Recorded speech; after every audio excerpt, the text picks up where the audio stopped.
Saya ini kata orang banyak itu punya fan banyak. Sebetulnya ini korban orang banyak. Karena ngaji Quran itu sulit, mereka nggak mau ngaji. Pasrah sama Pak Kures, pasrah sama Gus Bak, terima mateng. Gitu. Jadi ini kenakalannya muhibbin. Dulu korban seperti ini juga Rasulullah Shallallahu Alaihi Wasallam. Itu kalau sahabat ingin masuk surga, itu ya gak suka ngamal yang berat-berat juga gak suka. Minta saja ke Rasulullah, ya Rasulullah saya minta satu hal. Apa? As'aluka murafaqataka fil jannah. Saya minta supaya jadi teman engkau di apa? Surga. Tapi yang jelas Nabi tidak jawab secara gratisan. Nabi ngendikan fa'inni ala nafsika fi kasratis sujud. Kamu membantu saya, kamu harus memperbanyak apa? Sujud. Jadi kalau ada kiai dimintai saya ingin di surga sama engkau kiai, itu nggak boleh gratisan, harus fa'inni ala nafsika fi kasratis sujud. Tapi saya ini punya ajaran yang sebetulnya agak sesat tapi masuk akal. Ini saya mohon karena saya memang punya bapak ya, seneng guyon, punya Mbah Mun kiai saya juga seneng guyon. Karena beliau katanya gini, nak kiai ra guyon kok dianggap gak bahagia aja. Sake panitia dikira kurang sangu gitu katanya. Sehingga ajarannya beliau-beliau memang sementara orang Islam itu pokoknya guyon ketok bahagia dengan Islamnya, bahagia dengan Tuhannya, bahagia dengan nabinya. Qul bi fadlillah wa bi rahmati fa bidzalika walyafrah. Lah bahagia paling gampang ekspresinya nggih guyon niku. Ngetokno di Alphard dadak repot. Ngetokno di dhuwit akeh ya dadak repot. Nak guyon nak murah nggih. Itu beberapa sahabat itu saking cintanya Nabi. Itu cara berpikir kayak teman saya. Teman saya itu sering nasihatin saya, "Gus, aja soleh nemen-nemen. Engko nak ning swarga mari bareng Mbah Mun sungkan," katanya. Jadi kalau terlalu soleh kan surganya sama guru-guru kita kan tidak enak itu. Kalian kalau di surga kan nggak kebayang mesti polanya kayak apa gitu. Lama punya istri tidak cantik, di sana apa? Cantik. Nah, itu kalau jejer guru kan sungkan gitu. Jadi makanya kata teman saya, soleh pas-pasan ya Gus, ben swarga ini nggak sama siapa? Mbah Mun katanya, sungkan katanya. Nah ternyata pikiran itu juga ada di sahabat. Ya Rasulullah, saya puas-puaskan melihat engkau di surga. Kenapa? Saya tidak mesti masuk surga. Kalaupun di surga beda kelas dengan jenengan. Jadi para sahabat ya sadar, kalaupun di surga beda kelas dengan jenengan. Tapi pelajaran yang kita bisa terima adalah bahwa semuanya itu harus ada amal kita. Sehingga Nabi ngendikan fa'inni ala nafsika bikasrotis sujud. Maka tolonglah saya untuk mengabulkan permintaan kamu dengan memperbanyak apa? Sujud. Saya akhir-akhir ini sering kampanye tentang sujud. Caranya gimana? Ini sekaligus untuk anak-anak PSG utamanya karena yang mengkaji Quran. Kata ulama, mentahbib ya, menyenangkan orang kepada Allah itu butuh bayina. Bayina itu logika yang kebenarannya itu cara Jawa itu jelas welo-welo, sangat jelas. Namanya al-bayinah. Saya ulang lagi ya, namanya apa? Al-bayinah. Sehingga dengan logika itu orang yang kafir saja menjadi mukmin, yang fasik menjadi soleh, yang soleh bila ilmin menjadi soleh bil ilmi atau bil hujjah. Itu yang disebut Allah, lam yakunil ladzina kafaru min ahlil kitabi wal musyrikina munfakkina hatta ta'tiyahumul bayyinah. Siapa itu? Rasulun minallah yatlu suhufam mutahharah. Jadi kemampuan argumentatif itu yang harus kita bela-belain. Saya di sini sangat terhormat karena saya bisa matur di depan Pak Kures. Saya dulu sering baca buku-buku beliau.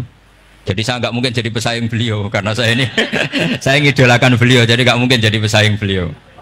Tapi kalau mutammim ikut menyempurnakan keinginan besar-besar beliau mewujudkan Islamiyah wasatiyah, insya Allah diminta atau tidak diminta harus kita bantu.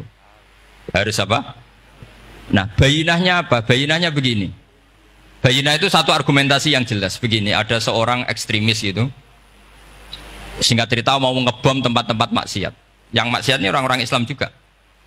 Tapi saya tidak nuduh sampai pokoknya orang-orang Islam juga. Terus ditanya sama orang yang Islam moderat, andai kan mereka nanti mati dalam keadaan demikian, aina masiruhum, lalu mereka kemana? Ya ilanar, karena mati dalam keadaan maksiat. Terus ditanya sama yang moderat tadi, moderat soleh maksudnya, bukan moderat liberal, moderat soleh. Karena orang kadang salah paham, moderat itu pikirannya terus liberal, tidak, moderat soleh. Terus kata si moderat tadi, akan ada lika muradan Nabi, apa umatnya masuk neraka itu yang diinginkan Nabi? Kaget si ekstremis tadi, kebetulan ini ekstremis yang masih mau mikir. Terus enggak, itu enggak yang digedangin Nabi. Kalau gitu ya jangan, kita tunggu tobatnya, kita proses bersama supaya mereka mau tobat. Karena dukhuluhum annar itu tidak muradan Nabi, tidak yang digedaki Nabi Muhammad SAW. Nah, cerita seperti ini tentu ada padanannya. Padanan itu artinya kias ya, kias dalam hadis sahih. Saya yakin hadis itu sahih. Kalaupun itu dhaif itu yata'ayyadu bi fatwal ulama. Menjadi kuat karena banyak ulama yang fatwakan seperti itu. Saya pastikan itu diriwayatkan Qadhi Iyad dalam kitab Asy-Syifa, juga diriwayatkan Ihya, juga diriwayatkan di Hayatus Sahabah. Di situ ada sekian sanad sing yuqawi ba'duhu ba'da. Kenapa ini saya utarakan? Karena di kota itu sanggerono hadis itu takokno sahih ta ora. Kadang sing takok ya ndak paham itu. Maca kitab ra iso kok takok sahih ta ora. Yang ditanya juga aneh. Terus berusaha jawab. Padahal kadang ya tidak bisa juga. Jadi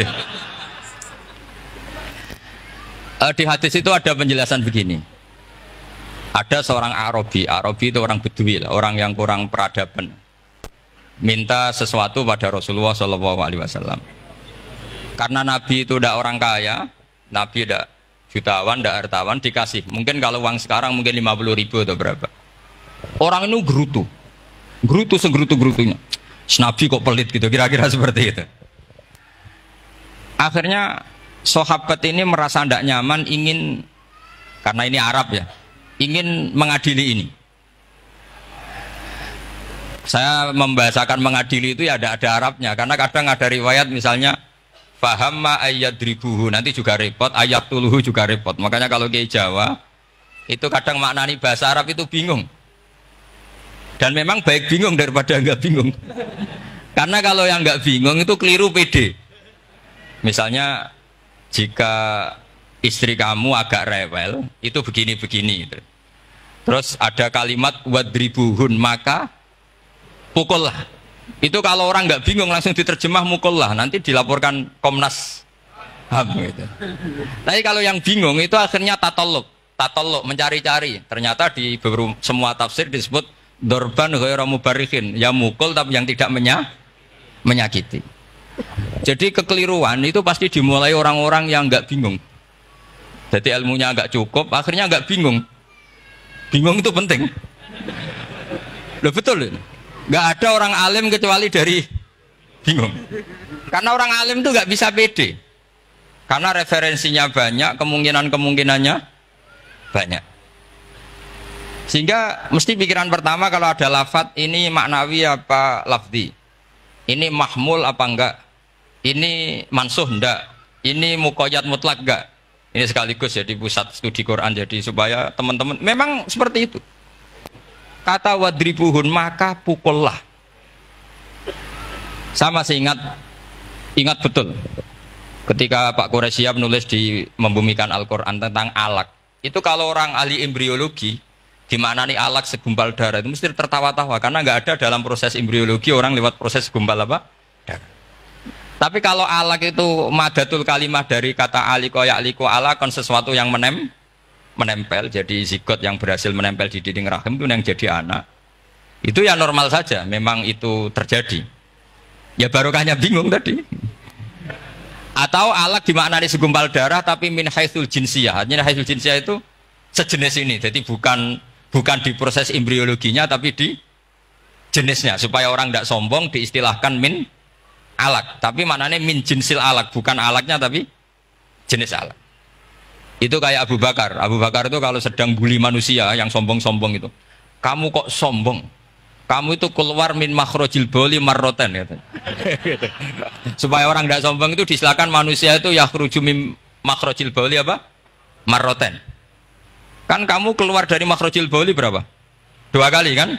Minar rojul lewat penis, terus nanti lahir juga lewat min makhrajil baul. Jadi untuk mengadili manusia supaya tidak sombong diistilahkan keluar min makhrajil baul marroten.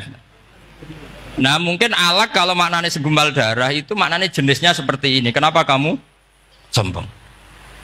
Jangan digugat tentang itu proses embriologi. Kalau itu tidak ngalami itu.